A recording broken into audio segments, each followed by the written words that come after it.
¿Qué es eso?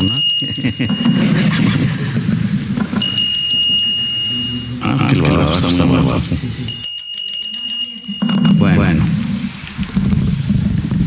Siendo las 20 horas en punto, iniciamos la sesión académica del martes 13 de febrero de 2024. Martes 13, ni te casas ni te embarques.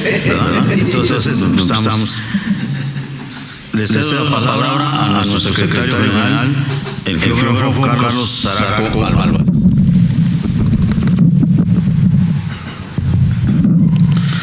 Buenas noches.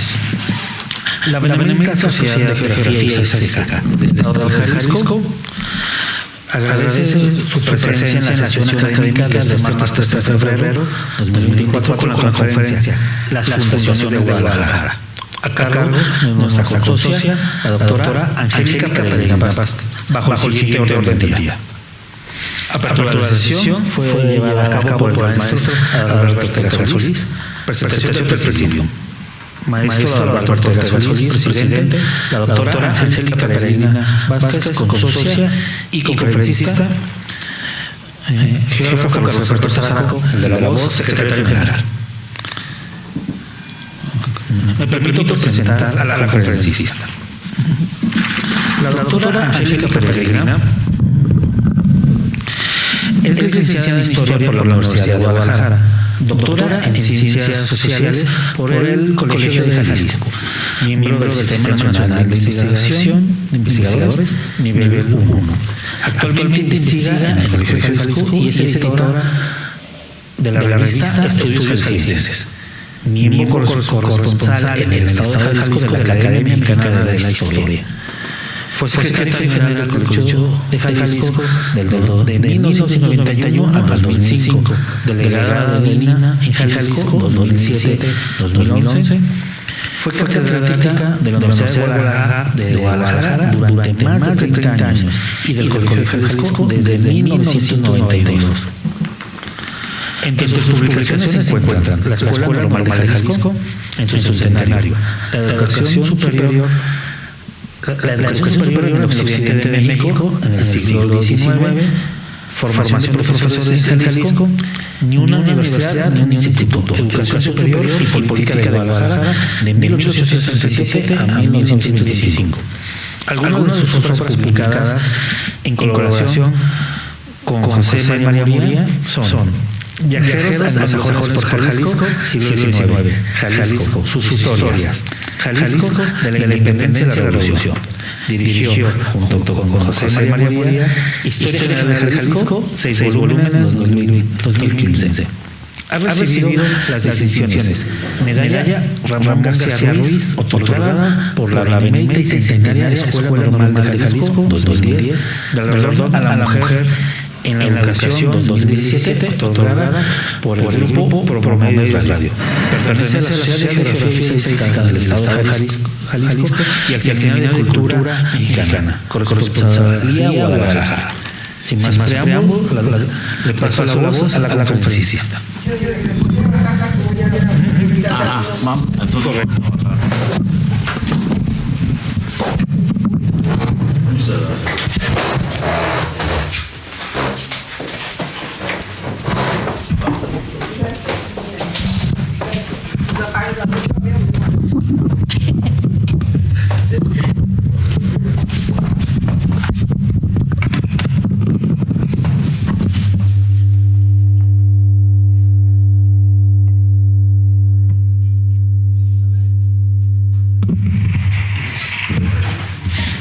Correcto.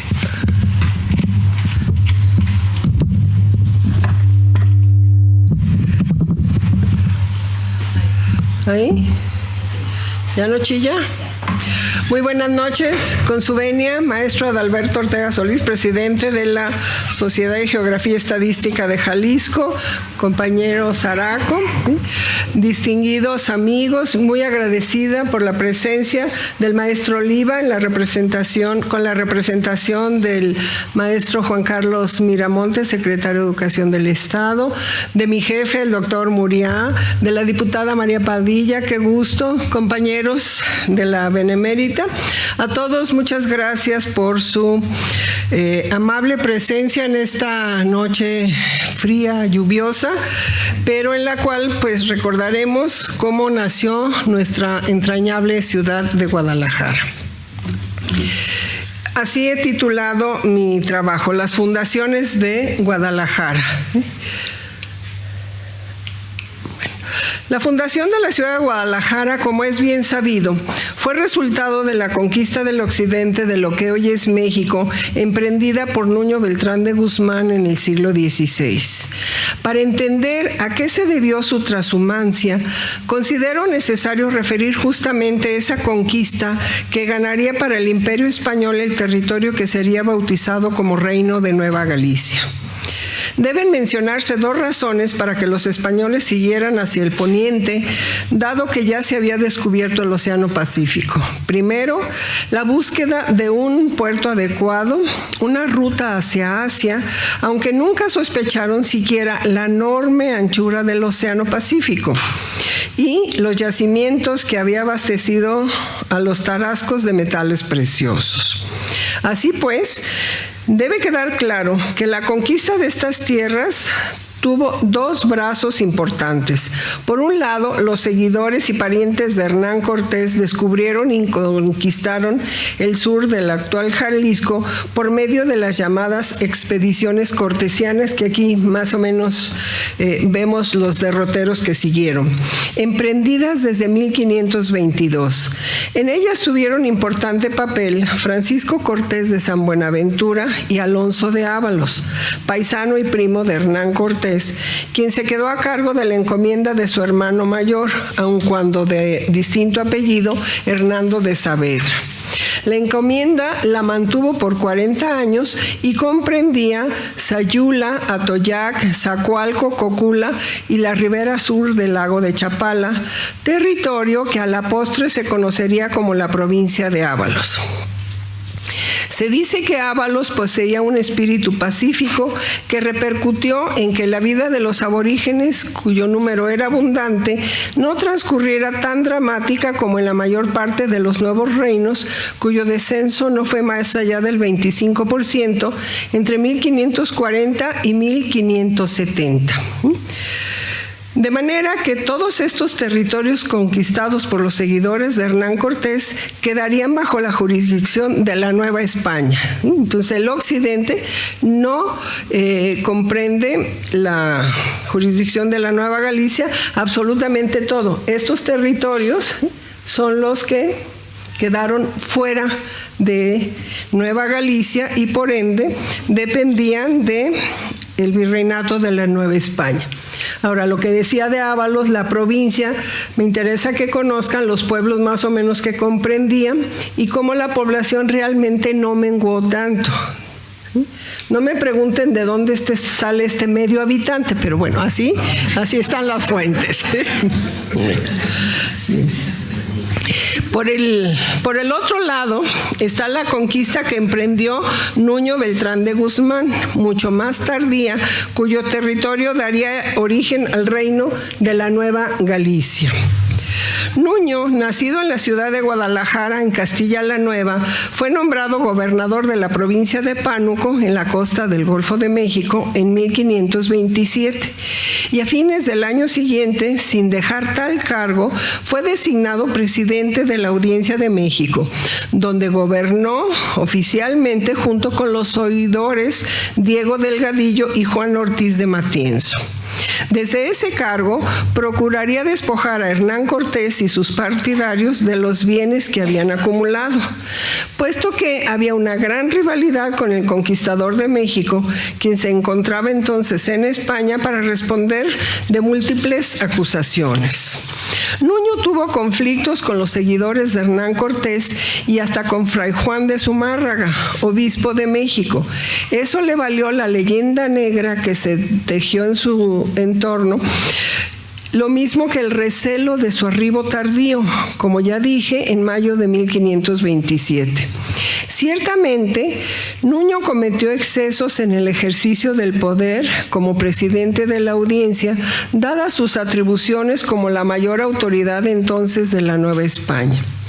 Se le acusó de realizar la conquista con crueldad excesiva, además de achacarle actos tales como robo, esclavismo, tortura, asesinato, autoritarismo, afán de lucro, como si los otros conquistadores no lo hubieran hecho, no lo mismo. Pero muchos de estos actos los cometieron y fueron comunes a estos conquistadores contemporáneos de Nuño.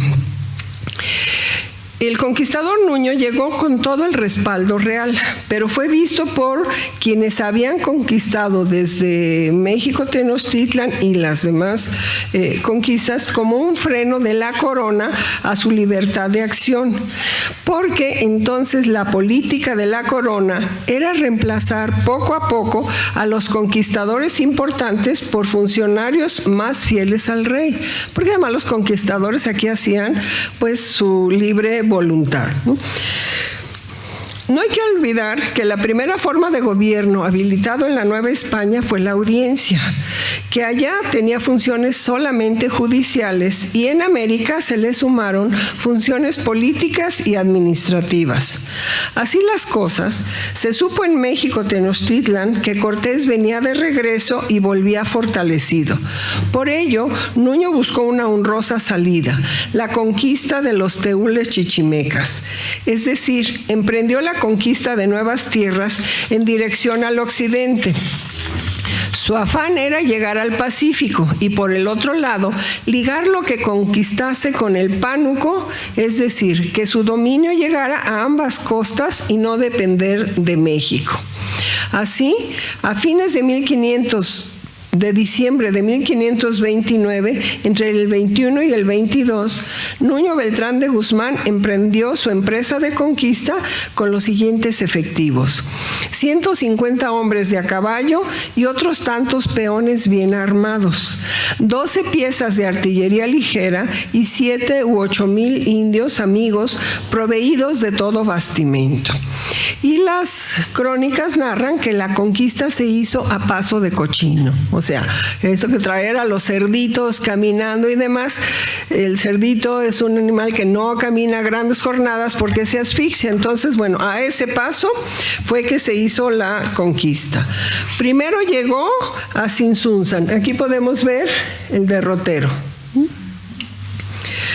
donde después de tratar inútilmente de obtener oro del cacique de Michoacán, quien ya había sido expoliado por gente de Hernán Cortés, entró a territorio del que aún no se apropiaban los españoles. El 22 de enero de 1530 cruzó el río Lerma por un lugar llamado entonces Conguripo, cerca de Cuitzeo. Se desplazó hacia el noroeste, pasó por Cuitzeo, Abasolo y Pénjamo para seguir hasta Tototlán y de ahí enfocar directamente en busca de Ocotlán y el río Santiago, que ahí nace del gran lago de Chapala. En tales parajes no encontró nada de su particular interés, como no fuera el modo de secuestrar nativos, y causó especial daño al mencionado Tototlán. Enfilaron hacia el noroeste y en marzo de 1530 llegaron a Tonalá,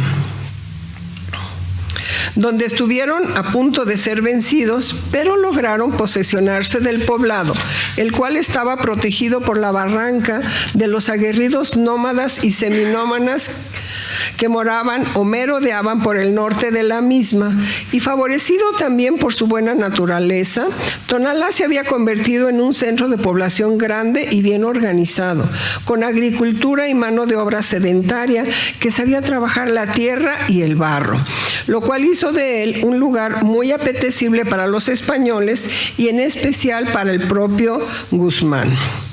Allí su interés se enfocó en conectar con la provincia del Pánuco en la costa del Golfo de México, de la que todavía era gobernador, de suerte que pasó al otro lado de la Gran Barranca por lugares relativamente accesibles y se dirigió al noreste, dejando siempre una estela de destrucción.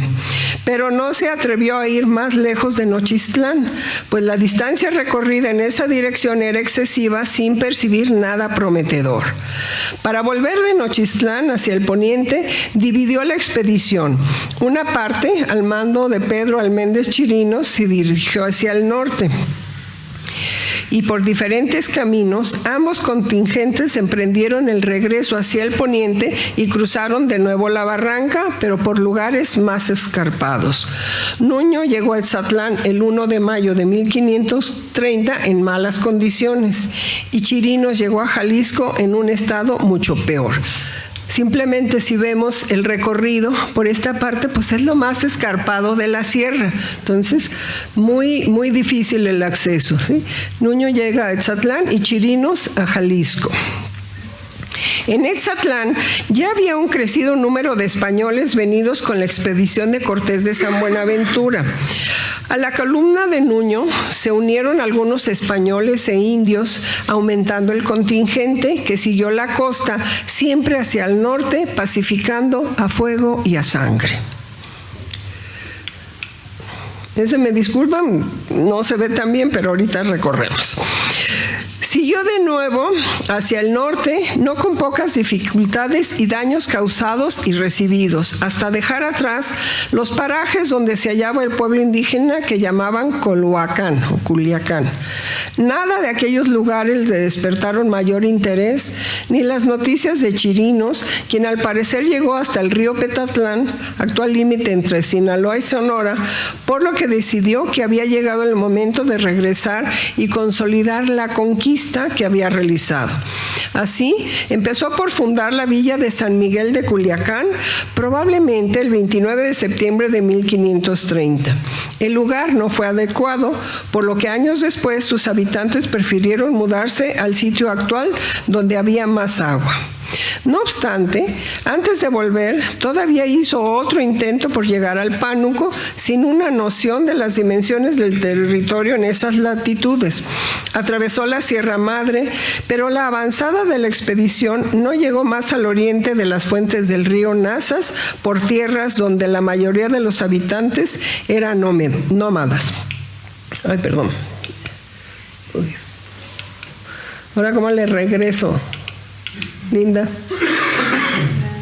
A ver. Ahí vamos. Bueno. De Jalisco hasta Atlán, Chiametla, Quetzala. Aquí ya no alcanzó a leer, pero el recorrido que hizo hasta el río Nazas, ¿sí? Por esto, fue hasta donde llegó las exploraciones de avanzada y luego el grueso de la expedición. Pero acuérdense que en esta zona los parajes se les hacían más inhóspitos, zonas de muchas marismas, ya no es la exuberante vegetación de la costa con palmeras, cocos, etc., ¿no?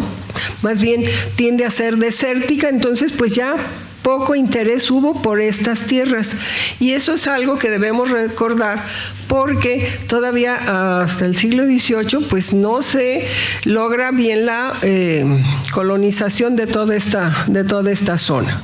Entonces, en su camino de regreso hacia el sur, después de cruzar de nuevo hacia el poniente de la referida cordillera, Nuño fundó la villa de Chametla o Chiametla, la cual al poco tiempo desaparecería. Bueno, antes de proseguir, me gustaría que viéramos algunas láminas del lienzo de Tlaxcala, una serie de cuadros pintados por por esta etnia en tiempos del virrey Luis de Velasco en 1552, con el fin de destacar la participación de la gente de Tlaxcala en la conquista, en auxilio de Hernán Cortés o en los ejércitos de Pedro de Alvarado o con Nuño Beltrán de Guzmán. Las que dan cuenta del occidente empiezan en la 53 de Michoacán y terminan en la 75 de Piastlan. Aquí seleccioné solo algunas con las que nos podemos identificar y conocemos los lugares, ¿no? Tototlán, de los primeros lugares donde llegaron, aquí está las aves, ¿sí? Tototlán, lugar de pájaros, y siempre vemos a los indios con estas terribles consecuencias, ¿no? Y además me interesa porque es una fuente que realizaron los indios, o sea, finalmente es también otra visión de los vencidos, no nomás las cartas de relación que constituyen la principal fuente para estudiar la conquista del occidente, ¿sí? Tonalá, donde sale el sol, aquí los enfrentamientos, Tlacotán, Xochipila o Juchipila, las flores, Jalisco, lugar sobre la arena, Aztatlán, las garzas, aquí,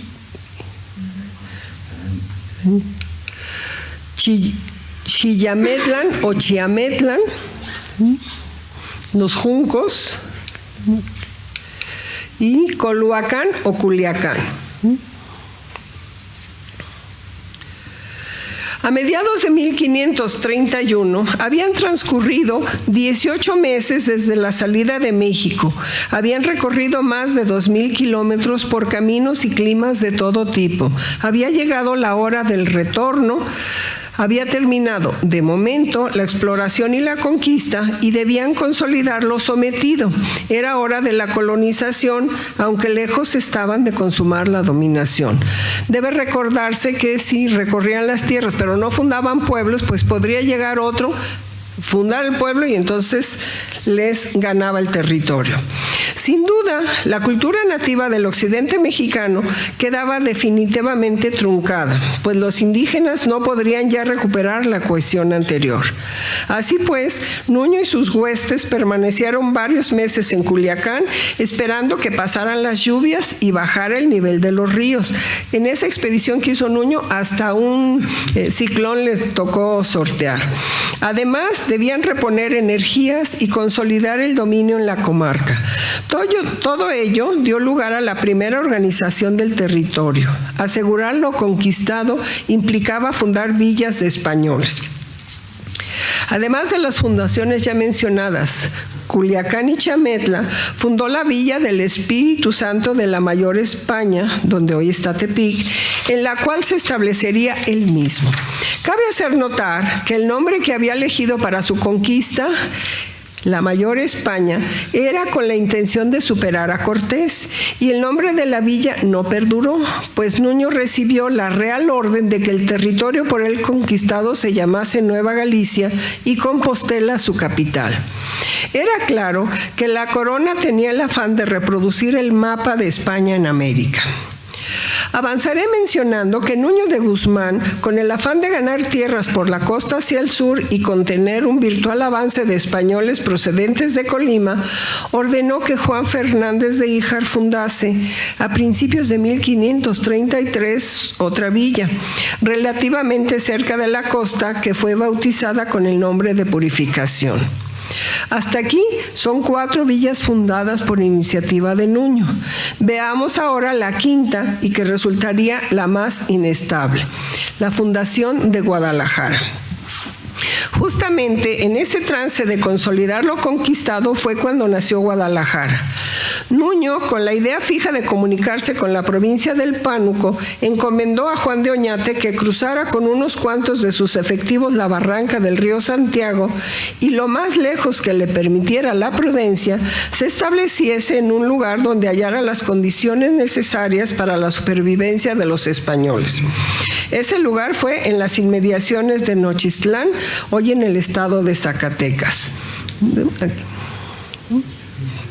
La primera, a Nuño le interesaba sobremanera asegurar su dominación en las ariscas tierras de nómadas o seminómadas denominadas cascanas, que constituían el tránsito obligatorio para alcanzar la provincia de Pánuco, de la que aún era gobernador y con la cual ansiaba conectar las tierras que había conseguido a fin de disponer de costas tanto en el Pacífico como en el Golfo de México.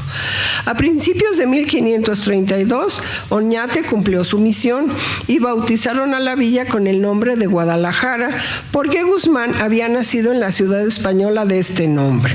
Se dice que se fundó con 42 vecinos. No encontraron minas en aquellos parajes, aun cuando las había. En cambio, sí encontraron indios muy hostiles que más bien acosaban a los españoles antes de prestarse a efectuar las tareas manuales, las que los europeos no hacían a causa de su hidalguía. De manera que, un buen día del año 1533, aquellos escasos habitantes decidieron liar sus bártulos y cambiar su residencia. Ciertamente, Nuño de Guzmán autorizó su cambio, pero ordenó que no cruzaran la barranca, pero no lo obedecieron, así que la cruzaron en dirección al sur a fin de interponer la protección de este accidente geográfico entre ellos y los peligrosos cascanes, así como ganar las tierras fértiles de Tonalá y disponer de la mano de obra más pacífica y útil de los indios que las habitaban. La segunda Guadalajara, en Tonalá, fue tan efímera como la de Nochistlán. De Nochistlán vienen a Tonalá, la barranca de por medio. Precisamente la bondad de su ubicación, misma que había permitido en tiempos anteriores a la conquista una de las mayores concentraciones humanas de toda la comarca, había despertado en Nuño un interés muy especial por este valle de Tonalá, que no era compatible con el hecho de que se erigiese ahí una población de españoles. O sea, Nuño la quería para sí. Entre otras cosas, Guzmán pretendía organizar en Tonalá una explotación para su personal beneficio y se dice que incluso aspiraba a ser titulado Marqués del Valle de Tonalá, como Hernán Cortés lo era del Valle de Oaxaca. Nuño de Guzmán regresó en 1534 y ordenó que la villa se reubicara, frustrando así las aspiraciones de una vida más cómoda y económicamente más fructífera de aquellos errantes. Los despachó de nuevo hacia el lado norte de la barranca para que cumplieran el cometido que a él convenía y para el que habían sido desde un principio destinados. De suerte que la tercera Guadalajara se instaló en Tlacotán. Entonces, de Tonalá a Tlacotán, pero ya no se fueron tan adentro de la región cascana. Dado que el arrojo de aquellos españoles ya no era tan grande después de su primera experiencia entre los cascanes, el nuevo sitio escogido no podía ser ya muy lejano ni poco adecuado para su defensa. De tal manera se instalaron en febrero de 1535 cerca de la población de Tlacotán, en un punto al que la misma barranca le daba acceso por un solo lado. Era un poco más tranquilo y menos áspero que Nochistlán, por lo que la permanencia en esta Guadalajara fue mayor. Sin embargo, resultaría imposible para una larga estancia y sobre todo para mantener un crecido número de habitantes. A fines de 1536, Nuño de Guzmán decidió emprender un viaje a España, intuyendo que su imagen se había deteriorado mucho ante el rey. Recuérdese que lo habían destituido como gobernador de Pánuco y presidente de la Audiencia de México. La corona entonces había establecido cambios en la política al crear la figura del virrey y haber nombrado un año antes, en 1535, a don Antonio de Mendoza como máxima autoridad en el virreinato de la Nueva España. Quedaba así la Audiencia de México únicamente con sus funciones judiciales. De manera que Nuño se propuso primero visitar al virrey, pero coincidió en la antesala con Diego Pérez de la Torre, quien traía desde España la orden de aprehenderlo. Poco más de un año estuvo Nuño encarcelado en la Ciudad de México antes de ser remitido a España, donde afrontó el juicio de residencia de rigor. Así lo prueba el hecho de que acabó por reincorporarse a su antiguo puesto como continuo de la corte, es decir, en la escolta personal de su majestad, primero con Carlos V y luego con Felipe II. Se dice que estaba prisionero en la corte, donde también se la pasó procurando reconocimientos y recompensas por sus méritos. Allá murió en 1558, 20 años después de su regreso, y no volvió jamás a Nueva España. Lo cierto es que, mientras la villa de Guadalajara estaba al norte de la barranca, resultaba de mayor interés para el gobierno español. Así lo prueba el hecho de que, con ánimo de fortalecerla, a pesar de su enorme precariedad, el 8 de noviembre de 1539, el rey Carlos V le concedió el título y las prebendas de ciudad con escudo de armas y toda la cosa.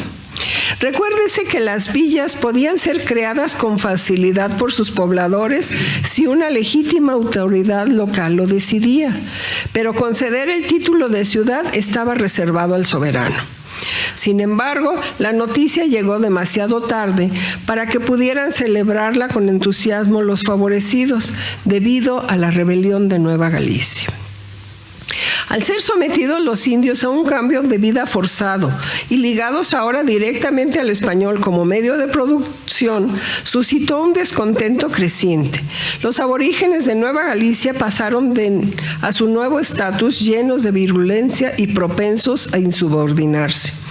En 1540, la gran rebelión de los Cascanes era ya un hecho y se agravaba cada día.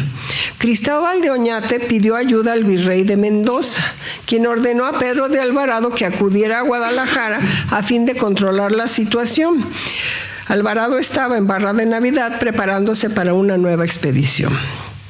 Y Alvarado emprendió, sin mayores preparativos, el ataque al Peñol de Nochistlán a fines de junio de 1541, donde se encontraba el cuartel general de los rebeldes al mando de Tenamastli.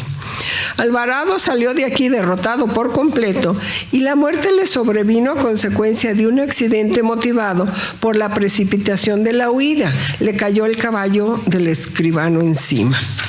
Envalentonados por la victoria, los insurrectos atacaron Guadalajara el 28 de septiembre y, no obstante el triunfo de los sitiados, la ciudad quedó en la ruina. Entre otras cosas, la victoria de los habitantes de Guadalajara se atribuyó a la intervención del apóstol Santiago y sobre todo a la del arcángel San Miguel, encabezando un nutrido grupo de belicosos ángeles que repelieron a los sitiadores. De ahí que este mítico personaje se convirtiera en el patrono de la ciudad y su día, el 29 de septiembre, sería motivo de fiesta muy especial en Guadalajara, que perduró hasta que sobrevino la independencia. La festividad se conocía como el Paseo del Pendón de Castilla, obviamente. Tan azarosa situación suscitó que el 30 de septiembre de 1541, en medio del desastre dejado por los Cascanes, Cristóbal de Oñate, hermano de Juan y entonces gobernador de Nueva Galicia, convocara a una sesión de cabildo abierto donde se acordó emigrar al sur de la barranca. Entonces Guadalajara apenas sobrepasaba el centenar de pobladores, entre hombres, mujeres y algunos niños. Forma parte de la historia anecdótica y se ha forjado una leyenda acerca de que los vecinos no se decidían a contravenir las órdenes de Guzmán, aun cuando éste se encontraba ya en España, hasta que una aguerrida mujer llamada Beatriz Hernández intervino con decisión exclamando: "El rey es mi gallo", para recordar que la autoridad suprema no era Guzmán, sino Carlos V. Sin duda que pronto se hubiera hecho el traslado, de no ser por las noticias de que el virrey Antonio de Mendoza se acercaba al frente de un poderoso ejército y reclamaba que se incorporasen a sus huestes todos los habitantes de Guadalajara aptos para combatir. En efecto, Mendoza no dudó del peligro que representaba la feroz revuelta y movilizó para sofocarla a uno de los contingentes más numerosos de que se tiene noticia en México, pues además de un nutrido grupo de españoles, varios testimonios confirman un número de 50,000 indios incorporados a la empresa.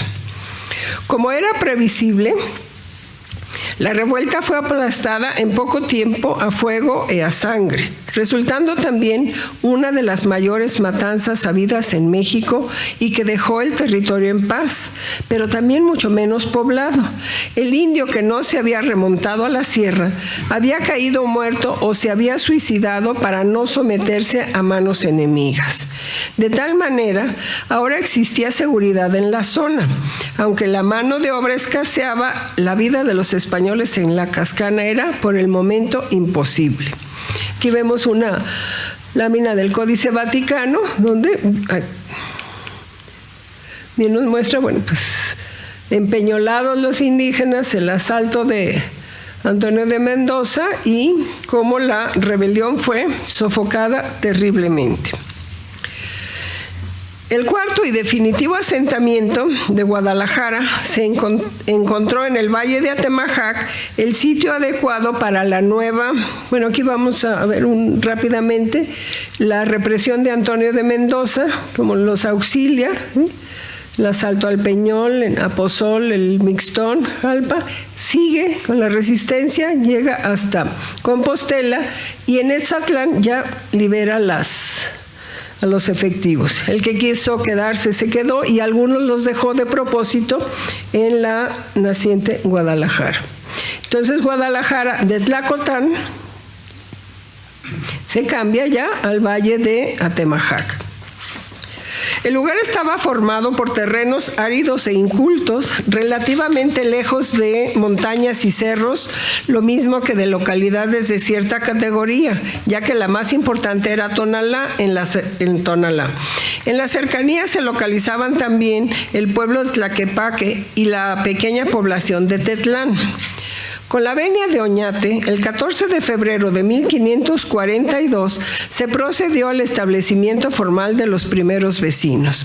El lugar elegido para construir la nueva ciudad fue en la ribera izquierda del río que llamarían San Juan de Dios, que corría de sur a norte, el cual nacía en el paraje que se denominaría Agua Azul. El virrey Antonio de Mendoza atestiguó el nacimiento de esta Guadalajara, quien tras asistir a la ceremonia reemprendió la campaña y siguió hasta Compostela en plan menos agresivo y con solo una parte de su tropa, la cual fue disuelta ya de regreso cuando se encontraba en Etzatlán.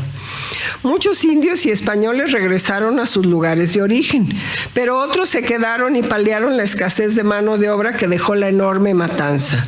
Fue el caso de Mexicalcingo, pueblo que se fundó al sur de Guadalajara con indios de la antigua Tenochtitlan ya cristianizados, que aquí dejó el virrey para ejemplo de los naturales de la comarca. Por su parte, el gobernador Cristóbal de Oñate designó a las autoridades de Guadalajara, empezando por Miguel de Ibarra, distinguido en la guerra contra los indios, en quien recayó el nombramiento de alcalde mayor.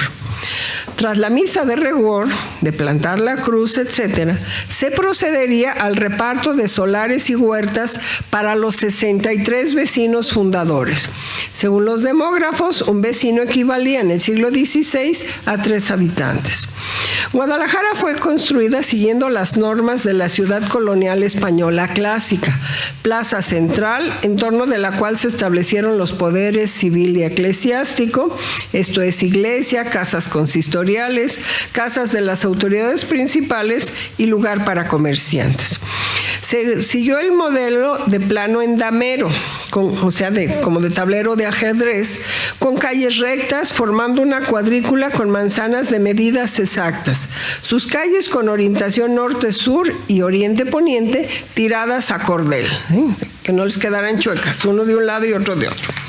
Este modelo de damero resultó muy adecuado a la hora de sortear el suelo urbano en predios de las mismas dimensiones, pues evitaba tensiones y litigios entre los primeros vecinos y los previno con los que llegaron después. O sea, a todos les tocó la misma cantidad de las mismas dimensiones del solar.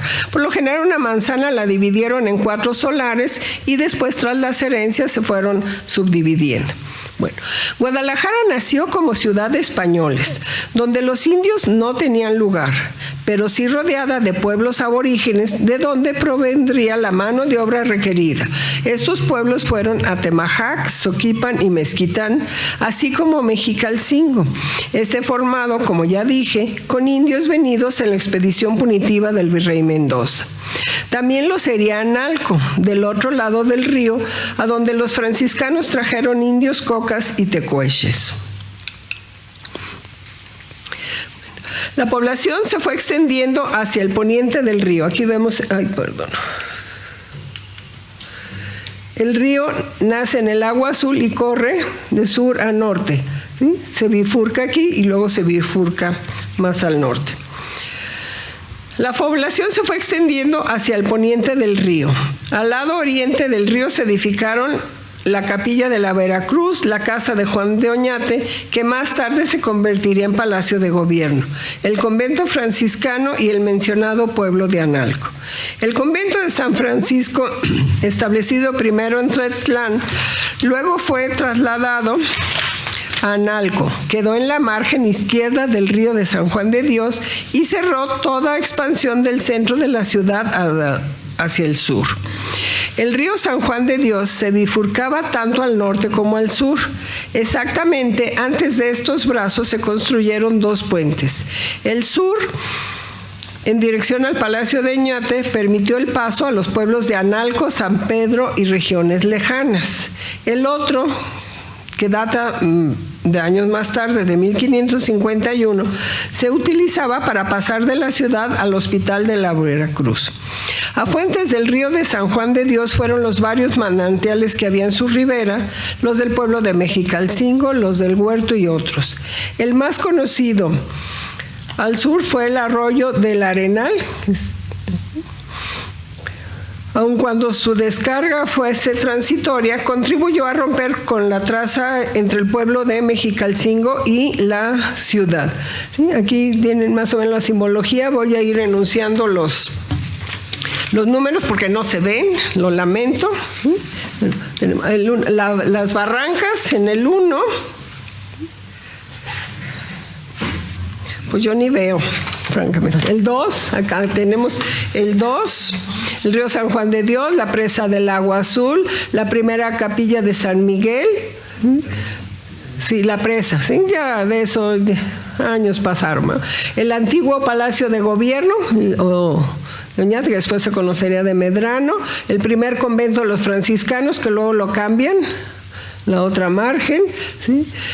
La audiencia, la casa municipal y cárcel, por aquí está el 8, la capilla de la Santa Veracruz y el primer hospital, el núcleo de San Juan de Dios, el Hospital Real de San Miguel, la iglesia y convento de San Agustín en el 12, tenemos por aquí, el Hospicio de Carmelitas, el 13, Capilla de la Concepción, el convento de Dominicas de Santa María de Gracia y la Soledad.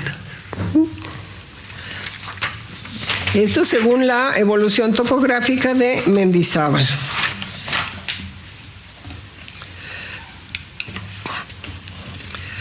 La calle Real, hoy Morelos, aquí los voy a ir señalando porque esta lámina, lo siento, quedó muy borrosa. Esto es un plano hipotético que reconstruyó el doctor David Zárate Weber para un artículo en la revista Estudios Jaliscienses. Entonces tenemos la calle de Pedro Moreno, Morelos, Hidalgo, Independencia, ¿sí? Y el núcleo fundacional. La calzada Independencia es el río San Juan de Dios, el convento de San Francisco que bloqueaba o resguardaba a la ciudad por el sur, más allá, el pueblo de Mexicalcingo, ¿sí? Aquí estuvo el primer puente, ¿sí? En los puntos el camino a Compostela, la B, el camino, nomás que lo encuentren, ¿sí? El camino a México, la C, el camino a México, ¿no? Y no alcanzo a verla. A ver. Bueno. Y estas son las calles que conocemos hoy con los actuales nombres de Humboldt, Venustiano Carranza, Belén Degollado, pasando la calle de Morelos, que es el eje, y la de la Maestranza. La calle Real, hoy Morelos, mencionaba, iniciaba uno de los costados de la plaza principal y atravesaba la ciudad de oriente a poniente. Esta debió haber sido el punto de partida de la conformación de la ciudad, si se considera a la plaza de San Agustín como el centro de gravedad de la ciudad fundacional.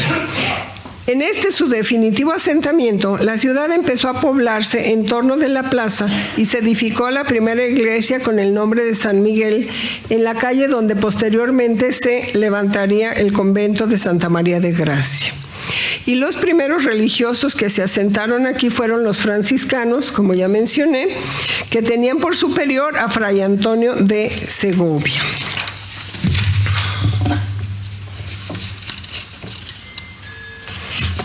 Ya voy a terminar. Bueno, los referidos 63 vecinos que fundaron la ciudad, lo que equivalía a 189 personas, venían de distintas regiones de España. Los había extremeños, castellanos, vizcaínos, andaluces, montañeses y también algunos portugueses. Ahora bien, el 10 de agosto del mismo año de 1542 se confirmó la noticia de que casi 3 años antes el rey le había concedido el rango de ciudad con todas las prerrogativas que ello implicaba. El escudo de armas todavía se conserva y se ha hecho extensivo a todo el estado libre y soberano de Jalisco, del que es capital. Según la explicación heráldica, el escudo de armas está conformado propiamente por el escudo, dentro de él 2 leones de su color puestos en salto, arrimadas las manos a un pino de oro realzado de verde en un campo azul. Por cada orla, 7 aspas coloradas y el campo de oro. Por timbre, un yelmo cerrado y por divisa, una bandera colorada con una cruz de Jerusalén de oro puesta en una vara de lanza, con 3 soles de dependencias y follajes en azul y oro. Guadalajara inició una nueva etapa en el Valle de Atemajac, pero la vida no era tan sencilla. Incluso teniendo el rango de ciudad con escudo de armas y todo, estaba rundida en el occidente, como dice el maestro Jean-Pierre Vert, camino a ninguna parte, dado el desinterés por el noroeste. Incluso su población menguó por diversas razones, porque algunos de sus vecinos siguieron otras empresas de descubrimiento, como la de Francisco Vázquez Coronado, por la búsqueda de metales preciosos, sobre todo cuando se descubrieron las vetas de plata de Zacatecas en 1545 y por fallecimiento. Sin embargo, empezó a ganar preeminencia, a definir una vocación comercial y por su situación geográfica más cercana al centro del poder, que era la Ciudad de México. Además, sus vecinos seguían insistiendo en que fuera la capital del reino. Esto se logró en 1560, cuando lo apoyaron el presidente de la audiencia, Pedro Morones, y el nuevo obispo, Pedro de Ayala. Aquí vemos cómo su población incluso fue menguando, número de vecinos, pero en 1600, o sea, cuando Guadalajara ya tiene medio siglo, un poco más de medio siglo de fundada y es capital del reino, 163 vecinos dominaban, ¿sí?, alrededor de 600 esclavos, mestizos, mulatos, negros y 3,000 indios. Guadalajara concentró entonces las funciones administrativas de la audiencia y las eclesiásticas inherentes al obispado. Guadalajara fue la capital política donde residieron los grupos que dieron un nuevo ordenamiento al espacio, es decir, a la jurisdicción de la audiencia. Proceso paralelo al de territorialidad fue la integración espacial y el surgimiento de una identidad o sentido de pertenencia. En Guadalajara se concentró el poder y la riqueza, y andando el tiempo, desde luego los flujos migratorios que no han cesado al día de hoy. Si en un principio no atraería a muchos pobladores, poco a poco se convertiría en la localidad más importante del occidente de México, desde donde se controlaría un extenso territorio. Esto fue lo que se controló desde Guadalajara, la extensión de Nueva Galicia en los siglos XVI y XVII. Desde la audiencia de Guadalajara se impartía justicia, se gobernaba todo este territorio. Y eso nos da una idea de la importancia de Guadalajara, pero ya vimos sus muy difíciles inicios. Muchas gracias.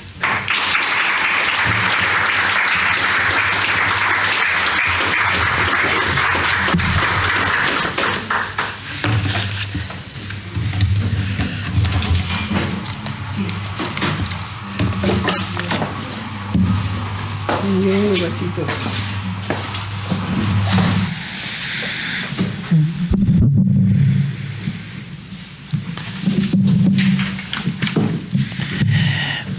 Agradecimientos. No, entrega de reconocimiento. Sí.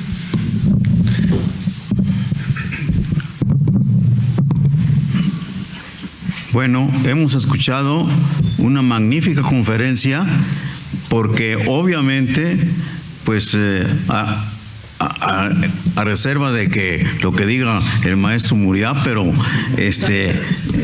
digo, porque también él ha escrito mucho sobre Guadalajara, pero no cabe duda que la doctora Angélica Peregrina Vázquez ha sido siempre una gran estudiosa de lo que es la historia, no nomás Guadalajara, sino digamos el occidente de la República, lo cual pues a todos los que somos ignorantes en esta parte, pues obviamente nos llama muchísimo la atención, no solamente por el gran conocimiento, sino porque realmente sobre lo que vimos que está plasmado en los mapas, en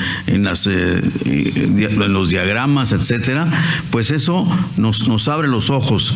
Yo ahí veía en ese último mapa que los 3 deditos que ya entonces exigían, que ahí está Colotlán, obviamente, ¿no? La tierra de mis ancestros. Entonces, quiero agradecerle de verdaderamente a la doctora Angélica Peregrina esta disertación, y que obviamente también nos conduce a que hagamos investigaciones, a que estudiemos, a que leamos sobre lo que verdaderamente ha sido el desarrollo de esta región de Occidente tan importante y tan trascendente en la vida y en la historia de la República Mexicana. Primero de Nueva Galicia y después ya de la República Mexicana.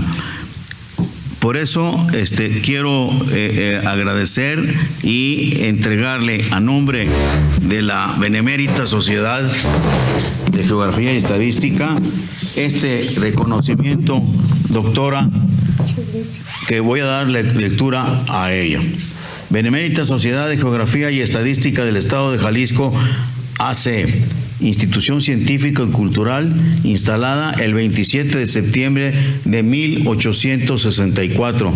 Otorga el presente reconocimiento a la doctora Angélica Peregrina Vázquez por su participación en las actividades organizadas por esta institución con la conferencia Las Fundaciones de Guadalajara, misma que se llevó a cabo en las instalaciones de nuestra casa sede, cumpliendo así con el compromiso de presentar un trabajo anual y con el objetivo fundamental de esta benemérita institución, que desde su fundación ha sido el estudio y la divulgación de la ciencia y la cultura.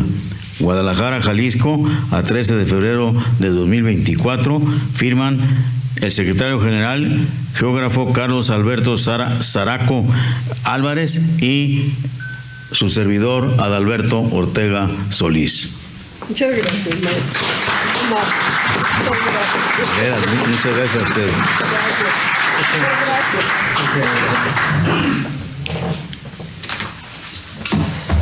¿Algunas preguntas o algo? ¿Sí? Si gustan ustedes hacer alguna pregunta. Todo clarísimo, todo clarísimo. ¿No hay preguntas? Adelante. Más que una pregunta, bueno, es un comentario. Hay una publicación que se llama La vegetación de Nueva Galicia. Yo soy biólogo, entonces es una publicación. No se oye. Del doctor Paco de la Universidad de Wisconsin, y se llama La vegetación de Nueva Galicia porque es el área que trabajó el doctor Paco. Claro que no con la vegetación de aquellos entonces, sino con la vegetación de los años 50 o bueno, desde el 59, el libro de mi edad, pero así se llama, es de Nueva Galicia, muy buen libro para las cuestiones de botánica. Gracias, felicidades por la presentación, doctora, y nuevamente directiva también. Muchas gracias, muchas gracias. Evidentemente, con la introducción de nuevas especies de flora, fauna, pues aquel paisaje se transformó, no lo perdamos de vista.